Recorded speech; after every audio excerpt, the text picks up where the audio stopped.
Man ir tikai 24 gadi un jau varu lepoties par drošu un stabilu darba vietu.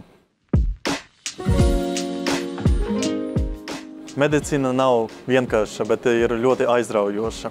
Tā mani piesaistīja kopš 8. klases, kad es sāku mācīties ķīmiju.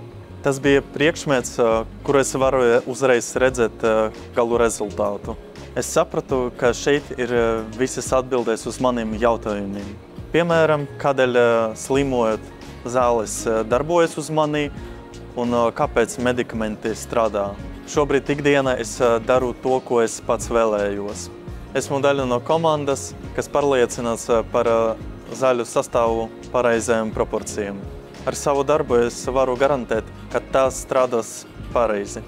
Ikdienā strādājam ar medikamentiem no Latvijas un arī no visas pasaules. Atklājam jaunas iespējas Francijā, Itālijā un Spānijā.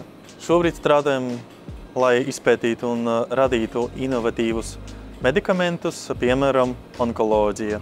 Medicīna attīstās tik strauji un tik plaši, es kā ķīmiķis varu sasniegt jaunas virsotnes katru dienu. Tāpēc nebaidies mācīties un studēt ķīmiju, tas atmaksājas strādājot lielajos uzņēmumos un tas maina pasauli.